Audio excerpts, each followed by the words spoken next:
Karibu sana kwenye Inside the Bible Story kupitia Dreamwalker Family Media. Hapa tunapiga mbizi ndani ya hadithi za Biblia, tukizifafanua kwa undani ili tupate kuelewa siri za Mungu zilizofichwa tangu zamani. Ilikuwa katika mwaka wa kwanza wa Belshaza, mfalme wa Babeli.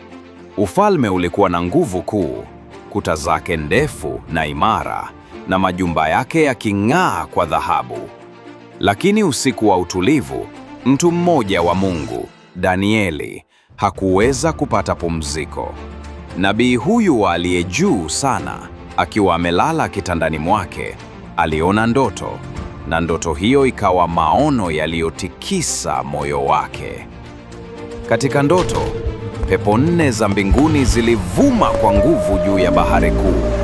Bahari ikafurika, na kutoka humo wakapanda wanyama wakuu 4, kila mmoja akiwa tofauti na mwingine. Mnyama wa kwanza alikuwa kama simba, mwenye nguvu na fahari, na alikuwa na mbawa za tai. Danieli alipomtazama, mbawa zake zikang'olewa, akaondolewa ardhini, akasimamishwa miguuni kama mwanadamu, naye akapewa moyo wa mtu. Mnyama wa pili akaonekana, akifanana na dubu. Alikuwa ameinuka upande mmoja, na kinywani mwake kulikuwa na mbavu 3 kati ya meno yake makali.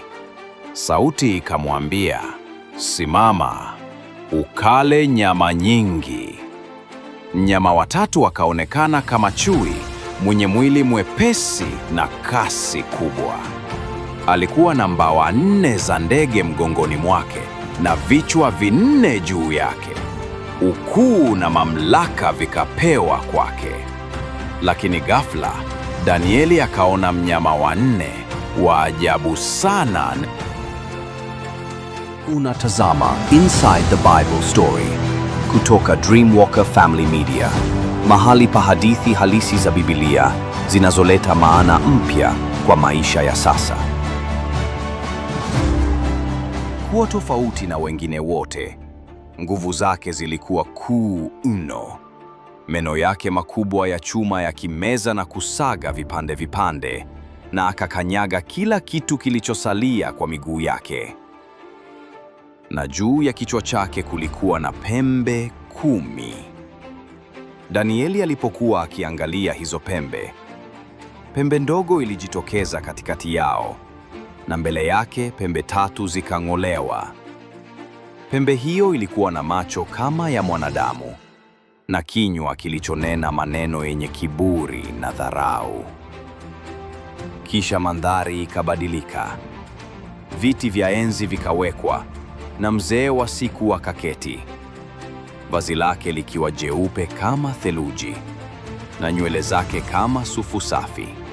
Kiti chake cha enzi kilikuwa moto wa miali, na magurudumu yake moto unaowaka. Mto wa moto ukatoka mbele zake. Maelfu kwa maelfu walimhudumia, na 10,000 mara 10,000 walikuwa wamesimama mbele zake. Hukumu ikaketi, na vitabu vikafunguliwa. Ndipo Danieli akaona mtu mmoja kama mwana wa Adamu akija na mawingu ya mbinguni. Akakaribia kwa mzee wa siku, akaletwa mbele zake. Naye akapewa mamlaka, utukufu na ufalme. Watu wa kabila zote, mataifa yote na lugha zote walimtii. Ufalme wake ni wa milele, hautapitiliza, na mamlaka yake hayataangamizwa.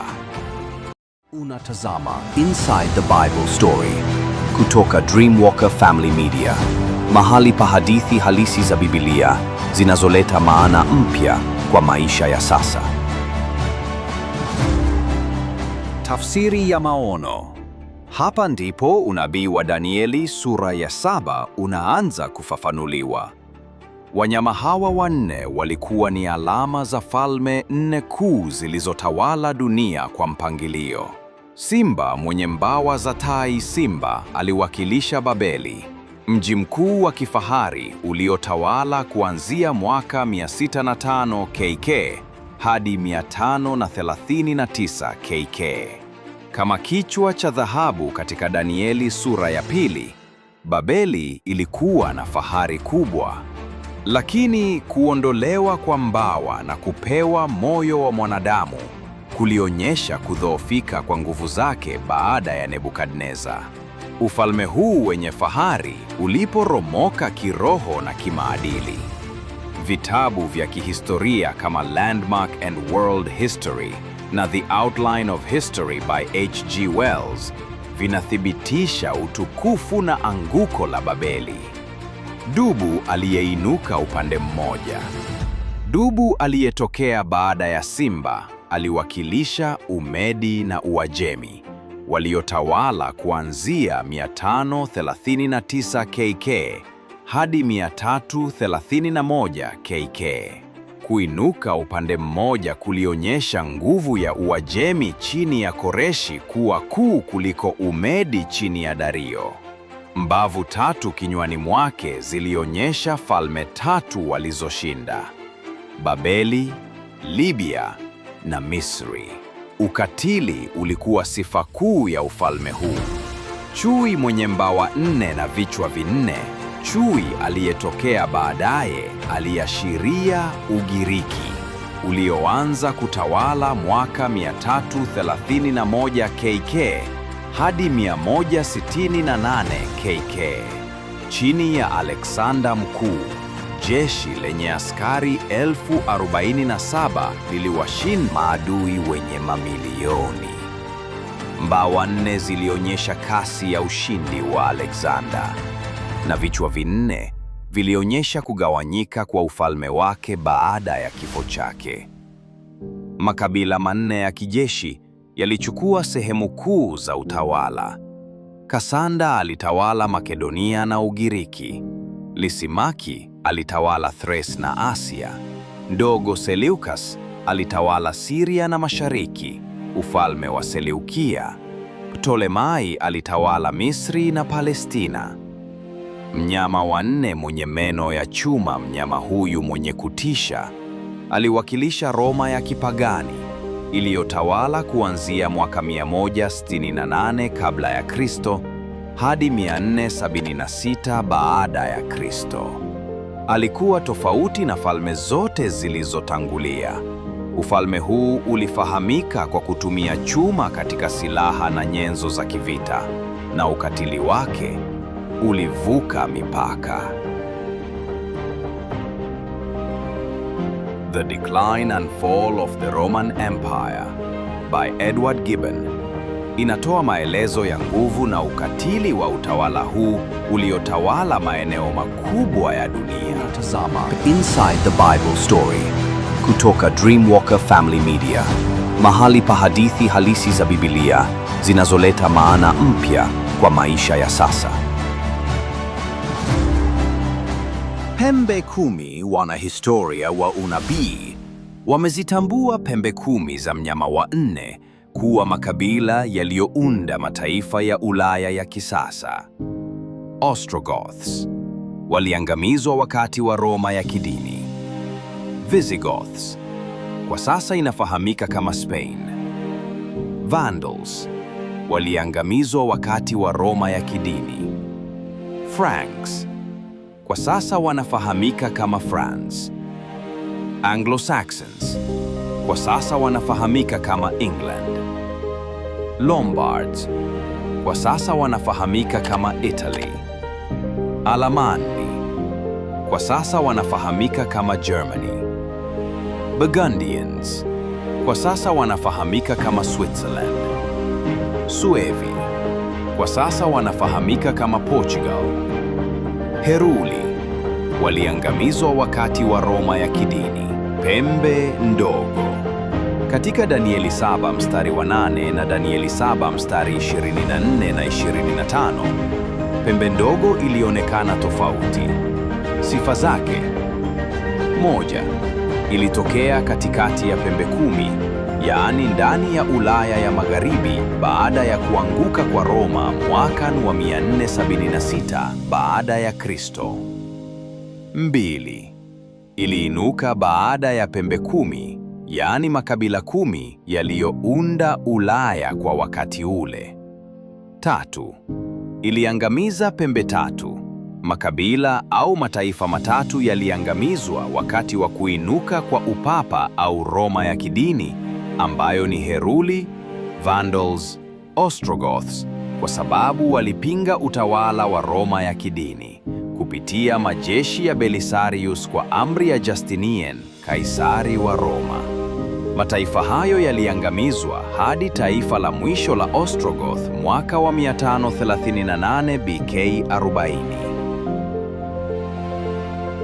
Unatazama Inside the Bible Story kutoka Dreamwalker Family Media, mahali pa hadithi halisi za Biblia zinazoleta maana mpya kwa maisha ya sasa.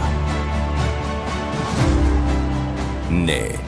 Ilikuwa na macho kama ya mwanadamu, ishara ya hekima ya kibinadamu, si ya kiungu, katika kuongoza mambo ya kidini na kuondoa Biblia kama msingi. 5. Ilinena maneno ya kufuru dhidi ya Mungu. Namna ilivyofanikiwa kufuta neno la Mungu kwa muda wa miaka 1260, iliondoa nafasi ya Yesu na Mungu katika mambo kama kusamehe dhambi, ambapo maaskofu na mapadri walipewa nafasi hiyo. 6. Iliwatesa watakatifu wa Mungu kwa miaka 1260, ambayo ilianza mwaka wa 538 baada ya Kristo hadi 1798 baada ya Kristo, ambapo watu zaidi ya milioni 50 walikufa kwa mateso kwa kupinga upapa, kama ilivyoandikwa katika Fox's Book of Martyrs 1563. 7. Ilibadilisha nyakati na sheria. Roma ya kipapa iliamuru kubadilisha amri ya Sabato ya siku ya saba, yaani Jumamosi, na kuweka ibada ya siku ya kwanza, yaani Jumapili. Pia iliweka ibada ya sanamu kwa watakatifu kama Mariam na Petro. Ibada za sanamu ziliwekwa katika taratibu za kidini chini ya upapa, kinyume na ilivyoamriwa katika Biblia, kitabu cha Kutoka 8. Ilitawala kwa muda wa kinabii wa muda, nyakati 2.5 muda, ambayo ni sawa na miaka 1260. Utawala wa Roma ya kidini ulianza mnamo mwaka 538 baada ya Kristo, ambapo Justinian alimkabidhi Papa Vigilius mamlaka ya kidini na kisiasa, na ilipata jeraha la mauti mwaka 1798 BK wakati wa mapinduzi ya Ufaransa, ambapo Jenerali Alexander Barthier alimkamata Papa Pius Dosito na kumpeleka uhamishoni. Hivyo basi, ukichukua wakati, upapa unapoteza nguvu zake mwaka wa 1798, ukatoa wakati unaanza mwaka wa 538, unapata 1260, jumla ya miaka iliyotawala. Inside the Bible Story kutoka Dreamwalker Family Media, mahali pa hadithi halisi za Biblia zinazoleta maana mpya kwa maisha ya sasa.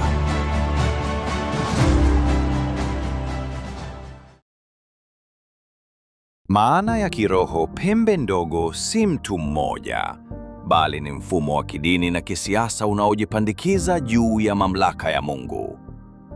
Ni mfano wa jinsi dini ikipounganishwa na siasa huleta mateso na udanganyifu wa kiroho. Lakini unabii unasema wazi, lakini hukumu itaketi, nao watanyang'anywa mamlaka yao, kuangamizwa na kuharibiwa milele. Danieli 7 mstari wa 26. Katika maono hayo, Danieli alimwona pia mzee wa siku akikaa katika kiti cha enzi chenye moto, vitabu vikafunguliwa. Hapa ndipo tunapata picha ya hukumu ya uchunguzi ambayo watafiti wa Biblia wanaamini ilianza mwaka 1844 baada ya kipindi cha kinabii cha Danieli namba 8 mstari wa 14. Hata nyakati 2300 ndipo patakatifu patakapotakaswa. Mwishowe, Danieli alimwona Mwana wa Adamu akija kwa mawingu ya mbinguni, akapewa ufalme wa milele. Huu ni ushindi wa Kristo, na ufalme wake utatolewa kwa watakatifu wa aliye juu sana. Historia yote ya dunia imetabiriwa mapema, kuanzia Babeli, Umedi, Uajemi, Ugiriki, Roma ya kipagani hadi Roma ya kipapa. Unabii huu ulitimizwa moja kwa moja kama alivyopata kuona Danieli. Ellen G. White anaandika kwamba kitabu cha Danieli ni muhimu sana kwa nyakati za mwisho. Anaeleza kwamba nguvu ya pembe ndogo iliwatesa watu wa Mungu, na inaendelea hata sasa kwa namna tofauti, ikiashiria mfumo wa kidini unaojipandikiza juu ya mamlaka ya Mungu. Lakini mwishowe, Kristo ndiye atakayepewa ufalme wa milele, na watakatifu wake watashinda kupitia kwake. Hii ndiyo hadithi ya maono ya Danieli sura ya 7.